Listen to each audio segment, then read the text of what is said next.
우리 옆에 계신 분과 이렇게 한번 인사합시다. 예수님을 잘 믿읍시다. 예수님을 잘 믿읍시다. 가장 좋은 인사 같아요. 예수님을 잘 믿읍시다. 우리 교회는 지난 2월부터 매일 성경 순서에 따라 요한복음을 함께 살피기 시작했습니다. 오늘 새벽까지 12장이 마무리되었는데요. 이 12장은 요한복음의 딱 중간 지점입니다. 참고로 12장까지가 별명이 표적의 책입니다. 예수님의 가나안 혼인잔치 표적부터 나사렛의 죽음에서 살리신 표적까지, 그리고 13장부터는 이제 제자들과 최후의 만찬과 또 세족식과 이제 마지막 설교를 하시는 유언과도 같은 말씀이 이어지게 되는데요. 사실 요한복음을 이렇게 단시간 내에 좀 이렇게 간단히 살피는 것은 참 무리가 되는 일입니다. 그래서 아쉬움도 있고 하지만 어쨌든 우리가 이 매일 성경 순서에 따라 좀 이 진도가 좀 빨라도 봐야 그래도 6년에 66권 성경 한 권을 보게 됩니다. 그래도 6년이 걸린다는 거예요. 그러니까 통독이 아니라 그래도 말씀의 내용이 뭔지 알고 설교도 듣고 묵상하는 그 일이 되게 너무 빠른데도 6년이 걸리니까 사실 제대로 하면 평생 성경 한 권을 다 못 듣고 죽을 수도 있는 거예요.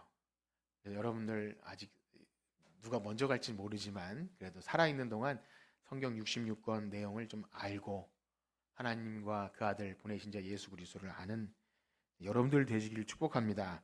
당부드리는 것은 그래도 여러분들이 우리 교회 성도다, 지체다라는 정체성을 가지고 계신다면 우리 교회가 함께 묵상하는 성경 본문이 그래도 어딘진 좀 아시고 한 주간 좀 아이들 말로 멍 때리지 마시고 말씀을 읽고 묵상하고 좀 관심을 가지셨다가 이 주일에 와서 말씀을 듣고 또 목장원들과 함께 은혜를 나누고 또 은혜를 나누는 귀한 믿음의 공동체, 그렇게 되면 그것이 무엇이냐면 한번 따라해 볼까요? 그것이 교회입니다.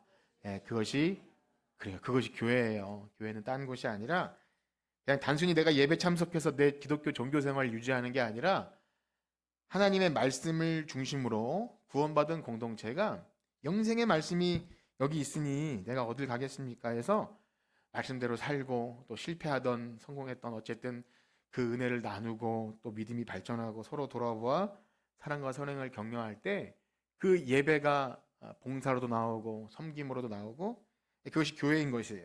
그래서 결코 교회는 어떤 누구도 말씀과 성령보다 앞설 수 없습니다. 머리 대신 주님께서 말씀과 성령으로 다스리시기 때문에 우리가 참된 교회이며 여러분들이 교회의 지체라는 것을 확인하는 것은 내 삶이 말씀을 중심으로 돌아가고 있고 또 교회 와서 그 말씀이 확인되고 또 한 주간 살아갈 수 있는 힘을 말씀을 통해 얻는지를 늘 점검하셔야 합니다. 그것이 성도이고 주님의 몸이에요. 그렇습니다. 우리가 비록 이제 요한복음을 좀 빠르게 스케치하듯이 지나고 있지만 그래도 여러분들이 한 번도 안 들어보고 오늘 설교를 듣는 것과 그래도 어렴풋이라도 말씀을 좀 듣고 묵상하다가 설교를 듣는 것은 그야말로 천지 차이가 있다는 걸 아시고 여러분들이 들으시면서 난 이해가 그래도 잘 안 간다, 어렵다 생각 드시면 이것을 아셔야 돼요. 내가 한 주간 전혀 말씀을 안 보고 살았기 때문이다. 그러니까 당연한 거죠. 밥을 안 먹으면 힘이 없는 것과 마찬가지예요. 절대 속이지 않습니다. 심는 대로 거두는 거예요. 근데 여러분들이 백날 첫날 뭐 교회를 안 빠지고 다녔는데도 믿음이 안 자란다. 그러면 뭔가 확인을 하셔야 돼요. 자, 그렇다면 다시 한번 좀 생각해 봤으면 좋겠는데요. 여러분, 요한복음의 기록 목적이 무엇인지 아십니까? 요한복음을 왜 기록했죠, 요한이? 네. 뭐라고 이렇게 대답하시는 분이 있는데, 사실 이것은, 이 물음은 성경의 기록 목적과 같은 겁니다. 성경이 왜 기록되었는가? 그럼 성경이 왜 기록되었습니까? 우리가 처음 무슨 인사했죠? 예수님을 잘 믿읍시다. 예수님을 믿기 위해서 기록된 거예요. 뭐 당연히 답을 아셨을 거라고 생각이 되는데 우리 한번 읽어보았으면 좋겠습니다. 20장 요한복음 20장 29절에서 31절까지 한번 읽어볼게요. 다 같이 읽어봅시다. 시작. 예수께서 이르시되 너는 나를 본고로 믿느냐? 복되도다 하시니라. 예수께서 제자들 앞에서 이 책에 기록되지 아니한 다른 표적들도 많이 행하셨으나 오직 이것을 기록함은 너희로 예수께서 하나님의 아들 그리스도이심을 믿게 하려 함이요 또 너희로 믿고 그 이름을 입어 생명을 얻게 하려 함이니라. 아멘. 요한복음의 기록 목적이에요. 예수님이 7가지 표적 외에도 많은 일을 행했지만 요한은 고르고 뽑고 택해서 이 7가지만 제대로 알면 그가 하나님의 아들이심과 그 이름을 입어 영생을 얻게 하는 것을 확신을 갖고 자기도 그렇게 믿었던 거죠. 그렇게 한 겁니다. 그래서 기독교의 구원은요, 오직 성경을 통해서만 가능합니다. 믿으시나요? 오직 성경. 그런데 그것이 어떻게 가능하냐? 바로 여기 우리가 읽은 대로 성경이 말하는 복음의 내용이 무엇인지 알아야 합니다. 그러니까 성경, 오직 성경이라고 여러분 성경을 베고 주무시거나 성경을 통독을 100번 하시거나 필사를 뭐 하시거나 아니면 뭐 액자를 만들어 붙이는 게 아니라 이 복음의 내용이 뭔지를 알고 그것이 마음으로 믿어지고 입으로 고백되어져서 내 것이 되는 것. 그러니까 실제 맛보고 경험하듯이 믿음의 고백이 있는, 알고 믿어져야 한다는 거예요. 즉 예수님께서 하나님의 아들이신 것과 그분이 우리의 구원을 위해서 무엇을 하셨는지, 그가 과연 그리스도이신지를 예수는 하나님의 아들이시오 나를 위해 죽으신 그리스도이십니다라는 것이 여러분의 그냥 그런 것이 있다는 간접 고백이 아니라 여러분의 고백이 되셔야 한다는 거예요. 타협할 수 없는, 절대 어떤 것과도 바꿀 수 없는 예수님은 하나님의 아들이시며 우리의 구주이십니다. 그리스도이십니다. 이것을 있어야 정말 힘입어 영생을 얻는 거예요. 그리고 그것이 기독교가 말하는 구원을 얻을 만한 믿음이라는 것입니다. 예수를 잘 믿는다는 것은 그런 거예요. 자, 그렇다면 우리는 우리 자신에게 그렇게 물어야 합니다. 내가 믿음이 있다고 말하고 교회에 출석하고 내 구원을 받았다고 확신할 때 지금 이 성경을 읽고 성경의 내용을 통해서 보이신 표적을 내가 볼 때 그 내용 속에서 예수님이 하나님의 아들이시구나, 그분이 하신 그 일이 내 구원을 이루셨구나, 그렇게 믿어지셨냐는 겁니다. 그런 거예요. 우리 자신에게 그렇게 물어야 한다는 겁니다. 내가 믿는다고 하는데 과연 성경을 보고 영생의 말씀이 여기 있으니까 이것을 보고 내가 길이요 진리요 생명 되신 예수 그리스도를 통해 내가 이제 구원의 확신이 있다. 쉽게 말하면 이런 겁니다. 요한의 말대로 요한이 7가지 표적을 행했죠. 물이 잔치집에서 물이 포도주가 되게 하셨고, 또 왕의 신하의 아들을 고쳐주셨고, 또 보리떡 5개와 물고기로 5,000명을 먹이셨고, 이 내용을 쭉 보는 거예요. 그리고 베데스다 연못 38년 된 병자를 고치시고, 또 날 때부터 맹인된 자를 고치시는 것을 보니 이것은 그냥 있게 된 일이 아니구나, 이것은 하나님의 아들이시구나, 이것을 믿게 되는 거예요. 그리고 마지막 7가지는 들어가지 않지만 가장 최대의 표적, 말씀하신 대로 그가 우리를 위해서 십자가에서 죽으시고 내 죄를 대신하여 죽으시고 부활하셨구나, 그가 하나님의 아들이시고 내 죄를 위해 돌아가신 것이구나, 이렇게 여러분 믿어지셨냐는 거예요. 어떠십니까? 그렇게 믿어지셨습니까? 여러분 스스로 한번, 내가 열심히 교회를 다녔고 그러는데 이 성경을 통해 볼 때 그때도 그렇고 지금도 그렇고, 그때는 혹시 몰랐을지 모르지만 교회를 다니면 다닐수록 이 성경 말씀이 내 믿음의 분명한 근거가 여기 있구나, 이것 말고 다른 게 있습니까? 있다는 거예요. 뭐 아주 쉽게 말씀드리면 내가 어릴 때부터 교회를 다녔으니까 나 믿음이 있는 거 아닌가, 내가 이렇게 열심히 뭘 했으니까 교회 다니는 사람 보니까 좀 그래도 봉사도 잘하고 좀 친해질만 하고 그래서 교회를 좀 다니다 됐고, 내가 어려운 문제가 있는데 어쩌다가 교회 나가서 기도했더니 문제가 해결돼서 그것이 간증이 되어서 하나님이 계시겠구나라는 정도로 이렇게 기독교라는 종교에 익숙해지는 경우가 있을 수 있다는 거예요. 그것이 뭐 문제가 아주 심각하고 잘못됐다기보다 성경이 말하는 표적과 같은 믿음의 내용이 확실해서 그것을 보고 믿는 단계에 이르지 못하면 사실은 언제 어디서나 그냥 없어질 수 있는 겁니다. 그렇다는 겁니다. 기독교의 믿음은 오직 성경이 말하는 것을 믿고 고백하게 돼요. 이것은요, 목사인 저 자신부터 시작해서 누구도 그럴 수 있다는 거예요. 목사인 저 자신을 넣었으니까 여러분 가운데 저는 아니라고 하실 분은 없으시겠죠? 예. 목사님은 그럴지 몰라도 나는 제 믿음은 절대 의심하지 않아요. 그렇게 말하지 말라는 겁니다. 이렇게까지 말씀드리는 이유가 뭐냐면 여러분 성경을 통해서 예수님이 하나님의 아들이심과 그분이 우리를 위해서 행하신 그 구원 사건, 복음 내용 때문에 이렇게 예수님을 믿게 되는 일은요. 그냥 내가 단순히 교회 왔다 갔다 한다고 되는 게 아니라는 거예요. 예. 자연스럽게 일어나는 일이 아니기 때문에 지금 이것을 여러분들에게 묻는 것이고 성경은 끊임없이 이것을 물어요. 이것을 믿느냐? 마르다에게도 여자야 이 말을 믿으라. 계속해서 예수님이 빛이 있을 때 믿으라. 왜 이것을 반복하세요? 믿지 못하는 일이 훨씬 더 가능성이 높아요. 아니 못 믿는 게 당연한 거예요. 여러분 성경이 잘 믿어지세요? 네, 여러분을 무시하는 게 아니라 따라해 봅시다. 안 믿어지는 것이 당연하다. 마음 편하시죠? 예, 교회 나온 지 얼마 안 되시거나 왜 오래 다녔는데 난 안 믿어져야 하시는 분들은 괜찮아요. 안 믿어지는 게 당연한 거예요. 그렇습니다. 성경은 처음부터 복음의 내용이 쉬우니까 누구든지 이것을 듣기만 하면 믿게 될 것이라고 말하지 않아요. 예수가 하나님의 아들이십니다. 물론 역사 속에서 계셨고 성경은 틀림없이 사실이지만 실제로 내가 그것을 믿는 것과는 또 별개입니다. 예수님이 하나님의 아들이심과 내 죄를 위해 십자가에 죽으셨다는 사실을 듣기만 하면 누구든지 믿게 될 것이라고 말하지 않아요. 오히려 그들의 눈을 멀게 하고 마음을 완고하게 해서 혹시라도 저들이 말씀을 깨닫고 돌아와서 고침을 받을까?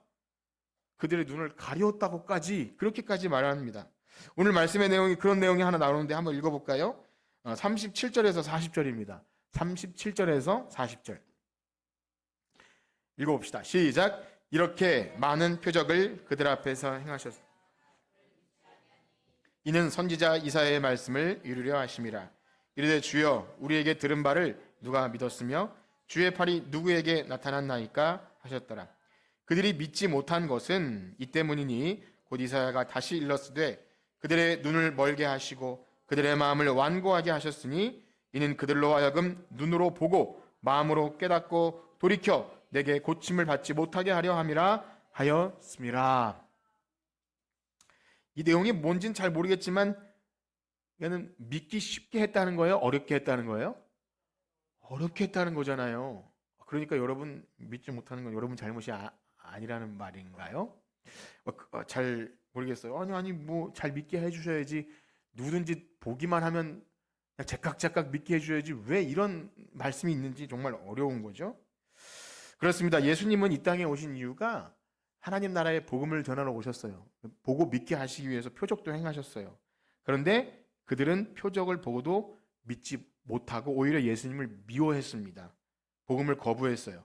예수님은 마음이 매우 아프셨지만 이것은 선지자 이사야의 말씀처럼 그렇구나. 이들의 눈이 어두워져 있구나를 보여주시는 거예요. 놀라운 사실은 예수님이 오셔도 믿지 못하는 그 현상 자체가 그들이 죽어 있다는 걸 드러낸 것이고 그들이 다시 살아나야 한다는 것을 말해주는 증거이기도 합니다. 그러면 또 한번 묻겠습니다. 그러면 도대체 누가 그 표적을 보고 믿게 됩니까? 빛으로 오신 예수님을 누가 영접하고 그 빛으로 나와서 예수님, 제가 예수님이 그리스도이신 줄 압니다. 어떤 자가 이렇게 된다는 거죠?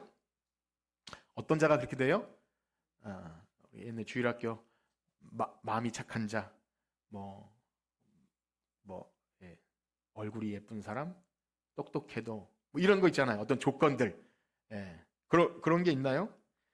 요한복음은 서론에서 시작해서 전체 안에서 누가 누구에게 이런 일이 일어나냐면 위로부터 난 자. 그런 말을 해요. 하나님으로부터 난 새로운 출생이 있게 된 자가 이것을 알게 된다고 말합니다. 우리 한번 그 부분을 읽어봅시다. 요한복음 1장 9절에서 13절인데요. 기억을 더듬으면서 한번 읽어봅시다. 시작. 참 빛 곧 세상에 와서 그 사람에게 비추는 빛이 있었나니 그가 세상에 계셨으며 세상은 그로 말미암아 지은 바 되었으되 세상이 그를 알지 못하고 자기 땅에 오매 자기 백성이 영접하지 아니하였으나 영접하는 자 곧 그 이름을 믿는 자들에게는 하나님의 자녀가 되는 권세를 주셨으니 이는 혈통으로나 육종으로나 사랑의 뜻으로 나지 아니하고 오직 하나님으로부터 난 자들이니라. 아멘. 누가 그 빛을 알아본다고요? 하나님으로부터 난 자들. 여러분 어떠세요? 하나님으로부터 난 자들입니까? 네. 그렇게 말해요. 혈통으로나 육정으로나 사람의 뜻으로 나지 아니한, 그래서 니고데모에게는 이것을 물과 성령으로 거듭난 자, 다시 태어남을 얘기합니다. 예수님의 설교 가운데 계속 끊임없이 말씀이 너희 속에 거해야 한다. 말씀이 거하는 자. 또 선한 목자 비유에서는 내 양은 내 음성을 듣는다. 그리고 맹인 비유에서는 눈을 떠야 한다. 그 어두웠던 맹인 상태에서 눈을 떠야 이것을 내 음성을 들을 수 있다라고 말하는 거예요. 그래서 하나님의 은혜로 새롭게 태어나는 새 창조, 다시 태어나는 일이 있는 자만 예수님을 알아보고 그 빛으로 나오는 겁니다. 그 빛에 반응해서 표적을 보일 때, 아, 그가 하나님의 아들이시구나. 그가 이 땅에 오셔서 하시는 일이 우리의 구원을 위한 일이구나를 알아보고 그 이름을 힘입어 영생을 얻게 된다. 이들이 바로 믿는 자라는 겁니다. 예수님을 믿는 자. 그러나 반대로 믿지 않는 자들은 어떻게 말합니까? 여전히 어둠 가운데 있어요.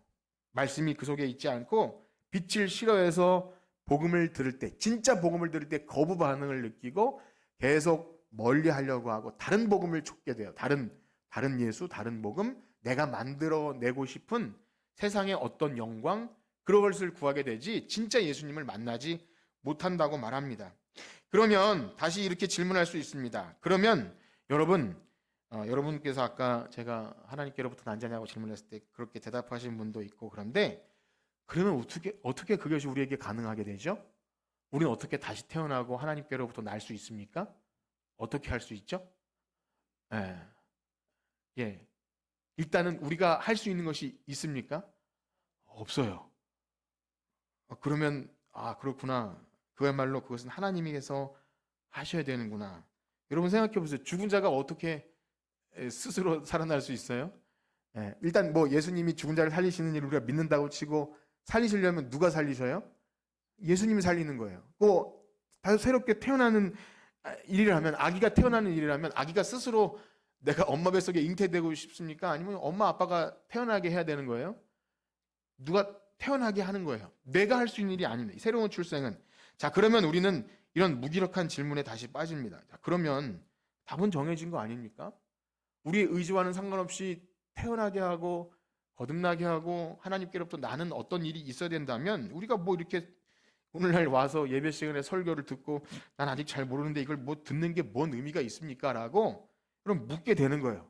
난 잘 안 믿어지는데 그러면 믿는 자만 대상으로 얘기해야지 뭐 나를 이렇게 뭐 거듭나는 얘기를 뭘 합니까? 라고 반응할 수 있는 겁니다. 반대로, 아니 그럼 정하신 자들은 다 눈이 어두워 저렇게 애초에 이사야의 예언대로 믿고 돌아와서 회개할까 봐 눈을 가려놨다면 난 그런 자 아닙니까? 뭐하러 내가 이걸 들어야 됩니까? 라고 물을 수 있을지 몰라요.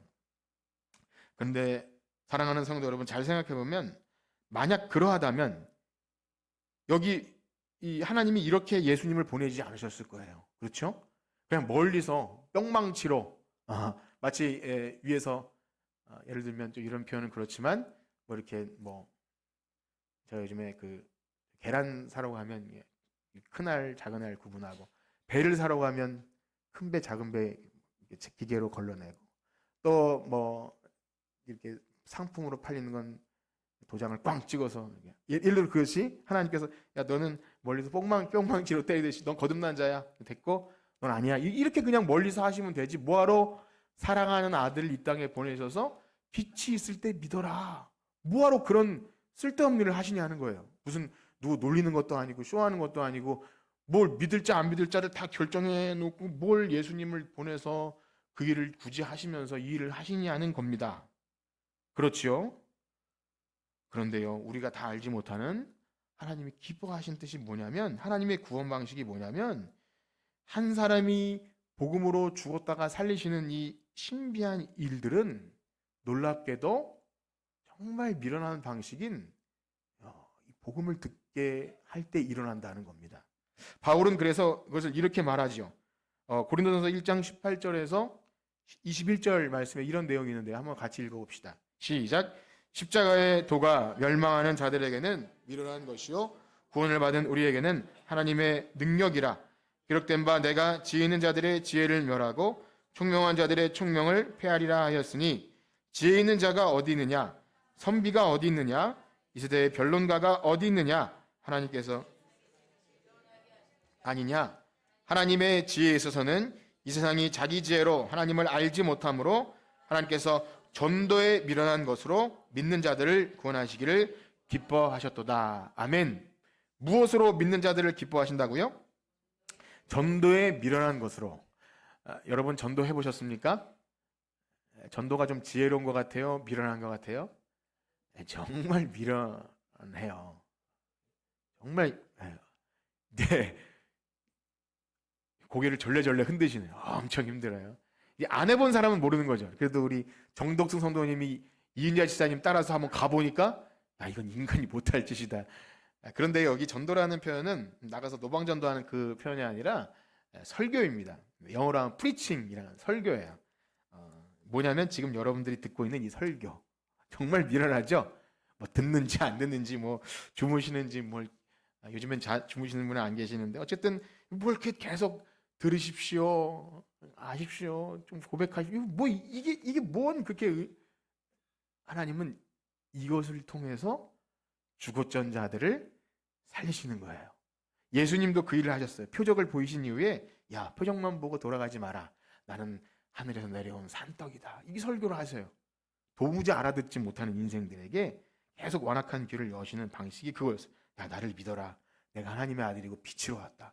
내가 나를 통해서 물을 마셔라. 계속 그 말씀을 하시는 거예요. 나를 믿어라. 그렇게 자신이 유일한 구원자이심을 말씀을 통해서 가르치시는 거예요. 이게 기독교의 신비이고 비밀입니다. 여러분은 굉장히 지금 신비롭고 비밀스러운 자리에 있다는 것을 믿으시길 축복합니다. 그런 거예요. 예배 시간은 그러한 겁니다. 놀라운 사실은 성경은 복음에 반응하는 자, 믿고 거듭난 자들의 이야기만 다루지 않아요. 그래서 만약에 그런 자들만 있다면 예수님은 바리새인이나 이 대적자들에게는 그냥 야, 너희들은 됐어, 저리 가. 나는 그냥 제자들하고 반응하는 자들에게만 얘기할 거야. 이렇게 하셨을 거예요. 근데 그렇지 않아요. 그들을 왜 그렇게 포기 못 하시는지 끝까지 물고 늘어지면서 너희들이 믿지 못하는 이유는 이거야. 너 믿지 못하는 거 보니까 이사의 예언대로 너는 귀는 막혔고 독사의 자식들아 너희들은 그런 거야. 계속 뭐하러 이렇게 말씀하세요. 어차피 망할 인생들인데 왜 이렇게 하시냐는 겁니다. 그냥 설교 시간에도 듣지 못하고 혹은 뭐 반응하지 못하는 사람 얘기는 제껴놓고 잘 듣고 반응하고 그런 사람들을 향해서만 하시지 뭘 중고등부는 깨우고 너 잘 들으라고 하고 이렇게 집중시키고 왜 그런 일을 하냐는 거예요. 목사님 잠자는 사람 깨우지 말고 그냥 잘 듣는 사람만 하세요. 이렇게 반응할 수밖에 없는 거예요. 그런데 왜 그렇게 하냐면 예수님이 그렇게 하셨어요. 그렇습니다. 결코 그렇지 않습니다. 서두에 말씀드린 대로 누가 거듭난 자인지 우리는 몰라요. 거듭난 척하는 종교인인지 아니면 거듭나지 않았지만 앞으로 거듭날 후보생들인지 몰라요. 아니면 거듭났으나 자꾸 옛 모습으로 돌아가려고 하는 침륜에 빠지는 자들인지 알 수 없어요. 나도 나를 모르는데 하나님만 아시죠. 예수님은 그들의 속마음을 다 아시면서도 왜 그렇게 하십니까?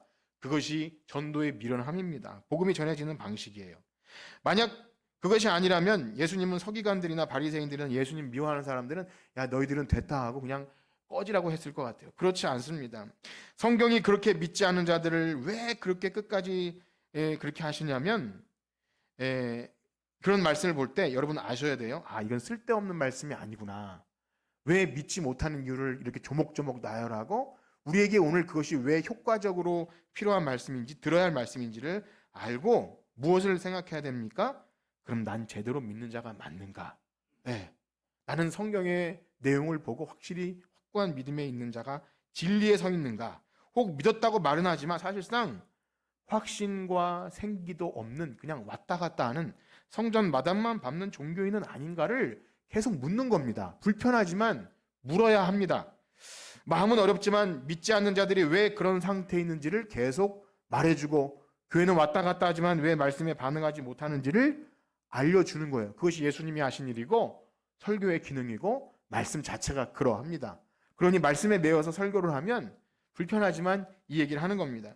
그렇습니다. 믿지 않은 자들이 왜 표적을 보여줘도 예수님이 실제 오셔서 놀라운 일을 해도 믿지 못하는 이유를 뭐라고 말씀하십니까? 오늘 세 가지로 그걸 말씀하시는데요. 역시 이 내용도 요한복음 전체 안에서 반복적으로 있었던 내용인데 다시 한번 예수님이 강조하십니다. 첫 번째는 뭐냐면 예수님에 대한, 구원자에 대한 잘못된 기대, 나의 편견, 오해 때문에 믿지 못하는 거예요. 우리 34절을 한번 읽어봅시다. 첫 번째 내용인데요. 12장 34절 시작. 이에 무리가 대답하되 우리는 율법에서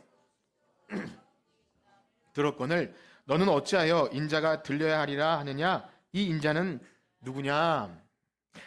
지금 이 부분을 많은 설명을 드릴 수가 없는데요. 이미 앞에서부터 계속 딴지를 걸어왔던 사람들이기 때문에 간단히 말씀드리면 그래요. 여기서 인자는 예수님을 말하는 겁니다. 구약에서부터 예언되었던 하나님이 보내실 사람의 아들 인자인데요. 예수님은 자신이 그리스도 인자라고 말하면서 죽어야 한다는 말씀을 하세요. 들려야 하리니. 들린다는 말은 모세가 광야에서 놋뱀을 들어서 많은 사람이 살린 것처럼 예수님이 십자가의 달림을 말하고 하나님의 밀이 땅에 떨어져 죽어야 많은 열매를 맺는, 죽어야 구원을 이루는 방식을 계속 말씀하셨다는 거예요. 그러니까 이들이 듣기에 아니 구약 성경에 그리스도는 영원히 계시다고 했는데 당신이 그리스도라면 왜 죽음의 방식으로 구원을 말씀하십니까? 당신은 믿을 수 없습니다. 이렇게 말하는 거죠. 그러나 이것은 정말 하나님의 지혜이고요. 이사야의 예언대로 눈이 어두우면 알아들을 수도 없는 겁니다. 이들은 자신이 가진 알량한 성경 지식을 가지고, 그러니까 하나만 알고 둘은 모르는 거죠. 자신이 아는 몇 가지 지식을 가지고 당신은 그리스도가 아니라 이렇게 평가하는 거예요. 정말 하나만 알고 둘은 모르는 겁니다. 여러분 구약 성경 전체 내용을 가운데 보면 이것은 정말 어린아이들도 말해도 다 알만한 속죄의 죽음으로 도배가 되어 있어요.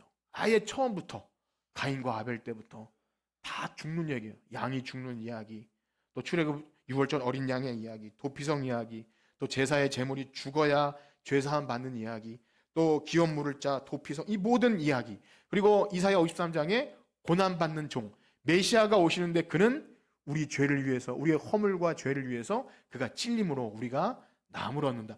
이것이 구약 성경 전체에 나오는 메시아에 관한 예언인데 유대인들은 이것을 인정하지 않아요. 메시아는 그렇게 오시는 분이 아니고 영원히 다윗 왕처럼 엄청나게 흰 말을 타고 그렇게 백마를 타고 오시는 그런 분이죠. 자신이 가지고 있는 편견과 오해를 가지고 그리스도를 생각할 때 믿지 못하게 되더라. 이게 첫 번째고요. 두 번째는 이거는 모든 죄인들이 가지고 있는 완악함인데요. 우리 40절 말씀을 다시 한번 읽어봅시다. 40절 시작.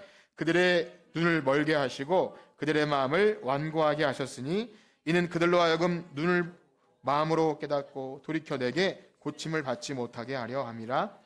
아멘. 지금 제가 첫 번째, 두 번째, 세 번째를 잘 기억하세요. 이따가 다시 부연 설명을 드릴 겁니다. 자, 두 번째는 그들의 마음이 완악해요. 생각해보면 예수님은 이 땅에 오셔서 나쁜 짓을 한 것이 하나도 없어요. 선한 일만 하셨고 그 다음에 말씀하신 대로 행하신 의로운 분이시고 모든 율법의 완성이셨어요. 율법을 다 지키셨어요. 고아와 가부나 죄인과 세리를 용서하시고 그들을 사랑해 주셨어요. 그러니까 아무도 흠을 잡을 수 없는 진짜 완전한 사랑의 사람입니다. 그런데 놀랍게도 완악한 마음이 되면 하나님의 아들을 거부해요. 착한 사람을 더 미워해요.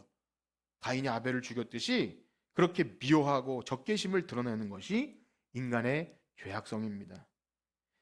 세 번째는 뭐냐면 믿음을 갖게 되었을 때 자기에게 피해가 올까봐 두려워해서 믿지 못합니다. 그렇게 되는 이유가 사람의 영광을 하나님의 영광보다 더 사랑했기 때문이라고 말씀하셔요. 우리 읽어봅시다. 42절에서 43절 시작. 그러나 관리 중에도 그를 믿는 자가 많되 바리새인들 때문에 드러나게 말하지 못하니 이는 출교를 당할까 두려워함이라. 그들은 사람의 영광을 하나님의 아멘. 사람의 영광을 하나님의 영광보다 더 사랑했다. 놀라운 사실은 예수님을 믿는 사람 중에 관리가 생겼다는 것은 굉장히 긍정적이에요. 좀 높은 사람들인데 영향력 있죠. 공무원이나 이런 사람들이 믿었으니까. 그런데 당시에 그 가장 강성이고 주류를 잡던 바리새인들이 예수를 믿으면 출교시켜 버린다고 하니까, 이 출교는요 유대 공동체에서 아예 쫓겨나면 밥벌이를 못해요. 출세도 안 돼요. 그러니까 굉장히 큰 타격이 있어요. 그리고 예수를 잡기 위해 현황이 되어 있으니까 내가 믿는다고 말하는 것은 그야말로 참 망하는 거예요. 호적에서 파냄 당하는 것이고, 그러니까 드러내놓고 믿지 못하는 거죠. 대표적으로 니고데모가 그런 두려움이 있었다고 할 수 있는데요. 현실적으로는 이해가 되지만 그것도 역시 사람의 영광을 하나님의 영광보다 더 사랑했기 때문에 믿지 못하였다 말합니다. 여러분 어떻습니까? 혹시 들으시면서 이 세 가지 가운데 나에게 해당하는 것이 있는지 꼭 좀 생각해 보셨나요? 첫 번째는 내가 잘못된 어떤 편견과 오해와 내 선입견을 갖고 있어서 제대로 기독교 복음을 듣지 못하거나 믿음에 들어왔지만 믿음이 형성되지 않는 경우가 있고요. 두 번째는 정말 완고한 마음이 그 속에 자리 잡을 수 있고요. 세 번째는 뭔가 내 삶의 어떤 지탱이었던 안전망들이 깨질까봐 그런 두려움이 있을 수 있다는 겁니다. 물론 믿지 못하는 이유가 지금 말씀드린 이 세 가지 이유 말고도 되게 많겠지만 요한복음에 매여서 생각해보면 예수님이 표적을 보이셨지만 믿지 못하는 이유들에 대해서 이렇게 세 가지로 말하는 겁니다. 중요한 사실은 이렇게 말씀하시면서도 예수님은 잡히시기 전까지 뭐라고 하시냐면 빛이 있을 동안에 그래도 빛을 믿으라. 그러니까 너희들은 안 된다는 게 아니라 그런 장애물들을 극복하고 좀 믿어라. 그래야 빛의 아들이 된다고 계속 말씀하십니다. 안타깝게 외치세요. 아니 예수님 능력 많으신 분이 왜 그런 미련한 외침을 하십니까? 그래서 의문이 들어요. 앞에서 살핀 것처럼 요한복음에서 말하고 있는 성경 전체에서 말하고 있는 표적을 보고 믿게 된 자들은 정말 하나님께서 거듭나게 하시는 자시고 새로운 출생이 있게 된 자들이라고 하는데 아니 죽었던 자가 어떻게 스스로 반응합니까? 지금 뭐 빛이 있을 때 믿으라고 하는데 왜 죽은 자에게 살려놓고나 말씀하시지 왜 이렇게 하느냐는 거예요. 고린도후서 말씀처럼 빛이 있으라 하신 하나님께서 그 어두운 가운데 빛을 비추셔서 그리스도 얼굴에 영광의 복음의 광채를 보게 하셔야 보는 건데 왜 자꾸 인간들에게 이 장애물을 극복하고 믿게 하시냐는 겁니다. 잘 이해가 안 되시죠? 아니 무슨 하나님이 하신다고 해놓고 우리 보고 왜 자꾸 그러냐는 거예요. 그런데 여러분 잘 생각하셔야 됩니다. 우리가 거듭나는 것이 전적으로 하나님이 죽은 자를 불러 살리시는 우리가 할 수 없는 것이 맞지만 아까 말씀드린 대로 그것은 하나님의 관점에서 그렇게 하시는 것이고 우리의 경험 세계 안에서는 누군가 전하는 자가 이렇게 미련하게 전하는 자가 있어야 되고 그것을 미련하지만 어쨌든 어떤 접점 스파크가 일어나서 야 정말 그런 게 있어라고 하는 반응 속에서 그 영생이 있고 정말 하나님 나라가 있는 거야? 내가 그래서 그걸 어떻게 하면 믿어볼까 하는 최소한 어떤 애씀과 노력이 있다는 거예요. 그 구원 얻는 자격 조건이 아니라 그런 것이 실제 일어나야 한다는 겁니다. 여러분들이 그냥 가만히 앉아서 감 떨어질 때를 기다리는 것이 아니라 이런 믿지 못하는 이유를 조목조목 얘기하면 기분이 상하든 아니면 나에게 해당하든 간에 이걸 반응하고 뭔가 있어야 한다는 거예요. 하나님이 하신 일과 우리가 반응하는 그 경계선이 어디까지인지 애매해서 우리는 구분할 수 없지만 하나님은 분명히 우리 안에 선한 일을 시작하셨고 반응하게 하시는 겁니다. 그냥 가만히 멍하고 앉아 있는데 그냥 눈 떠보니 믿음이 막 찾아오는 방식 뭐 그렇게 말하는 사람도 있지만 실제는 그런 게 아니에요. 누군가 그 마음속에 끊임없이 복음을 전하는 사람이 있었고 그것이 어느 순간 내 안에 들어와서 반응할 수 있도록 역사되어지는 것이 있습니다. 그리고 장애물이 있다는 것을 알게 될 때 그 장애물을 제거하는 애씀이 반드시 있어야 됩니다. 그래서 앞에서 말씀드린 대로 믿지 못하는 첫 번째 이유가 뭐라 그랬죠? 편견, 어떤 오해, 내가 가지고 있는 선입견 이것이 꽉 자리 잡고 있다면 어떻게 해야 됩니까? 예를 들면 내가 예수를 믿는다고 말하지만 내가 가지고 있는 편견과 어떤 성경이 말하는 대로 믿음이 아니라 내가 가진 믿음 체계를 가지고 내가 열심을 가지고 믿는 것도 사실은 잘못된 믿음이거든요. 예를 들면 예수를 믿는다고 하지만 실제로는 한번 따라해 봅시다. 예수 우상을 믿을 수 있어요. 어떻게 그럴 수 있습니까? 실제로 그렇더라고요. 저기 오랫동안 카톨릭 전통에 있던 남미나 저기 동남아의 어떤 필리핀이나 이런 나라 가보면 예수상이 있어요. 기독교 십자가가 있고요. 부활절을 지키고 고난주간을 지내요. 근데 그들은 복음의 내용이 아니라 그냥 우상이에요. 우상단지 걸어놓고 비나이다 하는 식으로 전통 속에서 종교를 가져요. 복음의 내용은 없어요. 하나님의 아들 되심과 하나님 아버지 나를 사랑하사 나를 보내셨고 아들을 믿고 그 다음에 우리가 행하는 어떤 것이 아니라 거듭나야 하고 이런 건 없어요. 그냥 예수 우상 만드는 우리나라도 마찬가지가 아닐까 생각이 됩니다. 전에 불교를 열심히 믿었고 무속신앙을 갖고 정한수를 떠났고 빌었던 그 신앙이 그대로 서양 종교인 기독교로 넘어오게 되면 내가 교회를 열심히 다니고 내가 열심을 가지고 믿음 생활하면 그냥 되겠거니 하고 생각이 돼요. 그것이 나쁘다 좋다 차원이 아니라 교회 왔으면 복음의 본질이 뭐고 기독교 십자가가 뭐고 전도에 밀어난 것으로 목사가 무슨 설교를 하는지를 듣고 반응하고 이 일이 있어야 되는데 저는 잘 모르겠고요. 어쨌든 내가 교회 출석하니까 열심히 내고 내가 뭐 좀 그래도 헌신도 하겠습니다. 이 정도로 여기는 것은 무속과 기복신앙에 접목된 겁니다. 제가 방금 예로 들은 거예요. 여러 가지 자기가 가진 편견, 잘못된 지식 배경 때문에 제대로 된 믿음을 가지지 못할 때 설득도 하고 말씀을 드리지만 자기가 가진 게 굉장히 확고한 사람은 잘 안 풀어져요.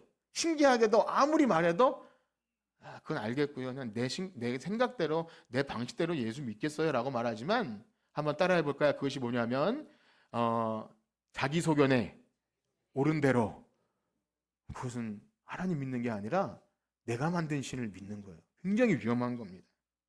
그런가 하면 두 번째로 완악하고 어두워진 마음이 있다 그랬잖아요. 이것은 완악하고 어둡다 그래서 정말 그 사람이 굉장히 사회적으로 악하고 살인하고 뭐 도둑질하고 이런 게 아닙니다. 굉장히 외형적으로는 신사적이고 참 지식이 있고 그래도요. 기독교 복음 앞에서 완악한 모습을 보여요. 오히려 조폭 같고 정말 험악하고 애들은 막 노는 애들 같고 그래도요. 이상하게 복음 전하고 교회 얘기하면 반응하는 애들이 있어요. 실제로 있더라고요. 그런데 순수하게 그들은 우리가 색안경 끼고 봐서 그렇지 저 사람은 예수 안 믿을 거야 하는데 정말 반응하는 사람이 있는데 굉장히 신사적이고 예의도 바르고 착하지만 복음 앞에서는 굉장히 부정적이고 적대적인 사람이 있어요. 저는 많이 만나봤어요. 저 사람은 설득하면 될 것 같다 했는데 조목조목 내가 믿지 않은 이유를 반박해요. 사실 그 지식도 별 대단한 것도 아닌데 뭐 역사적인 걸 알더라고요. 유튜브도 봤는지 아니면 왜 교회가 부패했는지 목사들은 왜 그런지 뭐 이런 이야기를 들여놓고 내가 왜 그래서 안 믿는다고 얘기하지만 그것이 오늘 이사야의 예언대로 완악하고 굳어진 마음 때문에 그 사람은 착해요. 착한데 믿지 않은 이유를 구구절절히 자신의 신앙체계로 여기고 있어요. 무신론이고 신이 없다고 말하기도 하고 이러지만 굉장히 미련한 그 완악해진 마음입니다. 세 번째는 뭐라 그랬죠? 사람의 영광을 하나님의 영광보다 더 사랑해요. 사실 세 번째 경우는 가장 긍정적이라고도 볼 수 있는데요.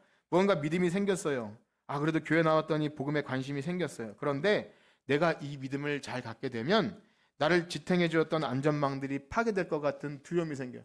예수님만 믿으라고 하지, 제자가 되라고 하지, 사랑하라고 하지, 거기다가 주일은 꼭 나오라고 하지. 이것 때문에 두려워요. 그래서 예전에 이제 교회 이렇게 허락해 주는 남편이나 부모님들이 교회를 가든 가든 너무 푹 빠지지는 마라 이런 얘기를 해요. 광신도 될까 봐 두려워서. 그래서 그런 얘기를 한 거죠. 직장이나 가정이나 친구들이나 나와 맺었던 관계들이 깨질 것 같은 두려움이 있을 수 있고 사실 두려움이 아니라 그것이 더 좋은 거예요. 사랑스러운 거예요. 그런데 여러분 그리스도의 사랑에 풍덩 빠지게 되면 그것이 얼마나 황홀한지 전에 우리가 좋아하고 누렸던 것이 정말 값어치 없다는 것을 알게 됩니다. 그것을 아시길 축복합니다. 그래서 그걸 알으라고 여러분 말씀드리는 거예요. 혹시 여러분들이 세 번째 경우에 해당되신다면 그렇구나. 내가 왜 제대로 된 믿음과 푹 하나님 사랑에 잠기지 못하는가. 그게 얼마나 귀하고 값진 것인 것을 몰라서 여전히 세상 영광이 좋아서 그렇게 될 수 있다는 거예요. 마치 수가성 여인이 남편이 5이 있었는데 그 채울 수 없는 사랑에 갈구하는 마음을 왜 우물가의 여인으로 표시한 겁니다. 그런데 예수님 만나고 그 여인이 어떻게 바뀝니까? 무엇을 버려두죠? 물동이를 버려둬요. 그 여인의 갈급한 채우는 물동이를 버려두고 내가 예수님을 만났습니다 하면서 사람들한테 예수님을 전하는 이상한 여인으로 바뀌어요. 미쳤다고 할 수도 있어요. 그런데 그 여인 너무나 기쁘고 사랑스러운 예수님을 만나게 된 겁니다. 그렇습니다. 사랑하는 성도 여러분, 하나님의 사랑은 이 세상 어떤 사람이 주는 만족과 비교할 수 없어요. 참으로 형언할 수 없는 사랑입니다. 여러분들이 그 사랑을 제대로 알고 한 번만 경험하면 내가 전에 쫓고 따르고 두려워했던 모든 것이 아무것도 아님을 알게 됩니다. 그렇습니다. 오늘 본문에서 이처럼 표적을 보고도 믿지 못하는 이유가 3가지라고 했는데 여러분 어떠하신가요? 좀 생각을 해보셔야 합니다. 쉽게 말씀드리면 우리가 교회 나와서 설교를 들어도 성경을 읽어도 예수님이 하나님의 아들이시며 그가 우리를 구원하신 유일한 구세주라는 사실을 믿을 만한 증거가 차고 넘쳐도 내가 믿지 못하는 이유가 혹 이 세 가지 중에 있지 않은가를 여러분 생각하셔야 돼요. 생각해 보신 적 있으신가요? 내가 믿음이 생기지 않는 이유에 대해서? 아니면 알고는 있었지만 별로 그렇게 진지하게 반응하지 못하고 참된 믿음을 가지려는 어떤 의지와 결단을 차일피일 미뤄두지는 않으셨습니까? 답은 알지만 그렇게 할 수도 있고요.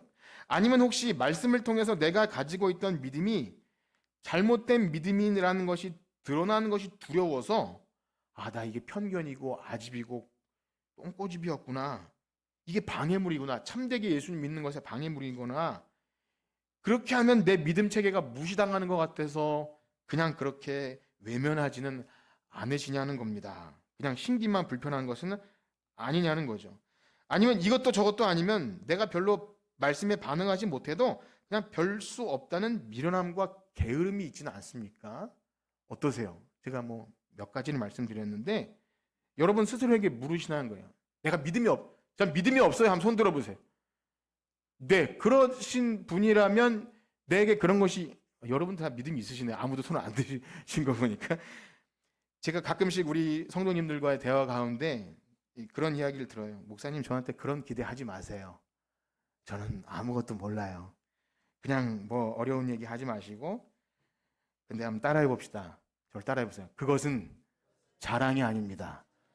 그러면 소단계 3년이면 풍어를 읊는다고 했는데 모르는 게 자랑이 아닌 거예요. 그런데 그런 분들도 제가 만나서 대화해 보면 굉장히 똑똑해요.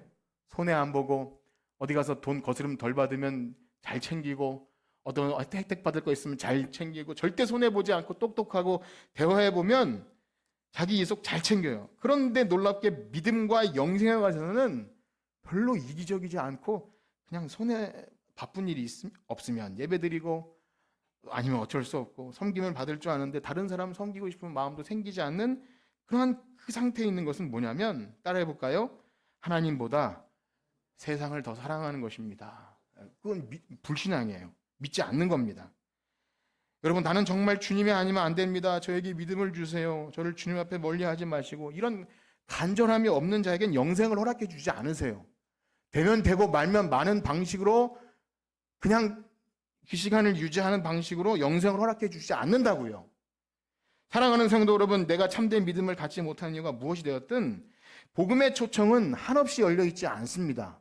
빛이 있을 동안 믿으라고 하는 것은 천국 문은 닫힌다는 거예요. 그냥 한없이 열려 있지 않는다는 겁니다. 아니 시간은 새털같이 많고 다음 주에도 예배가 있는 그게 아니라는 거예요. 언제 우리의 인생의 종말이 찾아올지 모르고 우리의 구원의 문이 닫혀서 더 이상 복음을 들어도 반응하지 못한 딱딱한 마음이 되어버릴 수도 있다는 것을 아셔야 합니다. 그래서 예수님이 끝까지 빛이 있을 동안 믿어라 라고 외치신 겁니다. 사랑하는 성도 여러분, 믿으시길 축복합니다. 보라 지금이 의대 받을 만한 때요 구원의 날이로 가라. 이 선포가 언젠가 끝날 수 있어요. 여러분 귀에 더 이상 안 들릴 수도 있습니다. 만약 여러분들 가운데 나에게 이러한 믿지 못하는 어느 한 부분이 발견되신다면 방치하지 마십시오.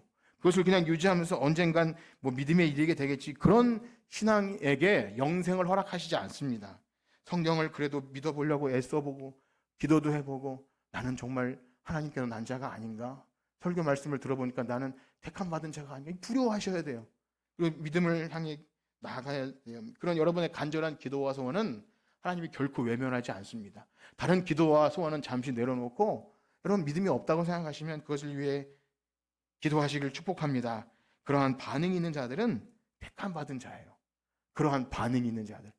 나는 믿음이 없는 자인가? 이런 두려움이 있는 자들은 그 두려움은요 회개에 이르고 구원에 이르는 줄 믿습니다. 바라기는 우리의 모든 성도님들이 이 예배 자리까지 오셨는데 이만큼 신앙생활 했는데 성전 마당만 밟고 돌아가는 것이 아니라 제대로 복음의 내용이 무엇인지 알고 예수님을 구주로 영접하여 입으로 시인하여 구원에 이르는 진실로 확고부동한 진리 위에 있는 거듭난 자 되시기를 주님의 이름으로 축복합니다. 기도합니다. 하나님 아버지,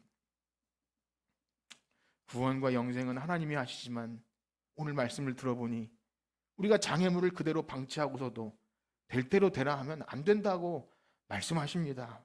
하나님, 내가 예수를 믿는다고 하면서도 이 장애물을 방치하고도 내 믿음이 안 자란다고 말하는 것은 정말로 미련한 것입니다. 하나님, 우리에게 깨달음을 주시고 성령의 은혜를 주셔서 어두웠던 마음과 눈이 귀를 열어지게 하시고, 혹 내 기분이 상하거나 또 무시당하는 것 같은 생각이 들면 이것이 시작이라고 알고, 주님, 저도 참된 믿음을 갖고 정말 주님의 사랑에 풍덩 빠져서 그 누가 뭐라고 해도 하나님을 너무나 사랑해서 예배하며 이 복음을 전하지 않을 수 없어서 마음이 뜨거워지는 일을 경험하게 하여 주시옵소서. 그런 믿음 달라고 기도하는 우리 모두가 되게 하여 주시옵소서. 감사함이 예수님의 이름으로 기도합니다.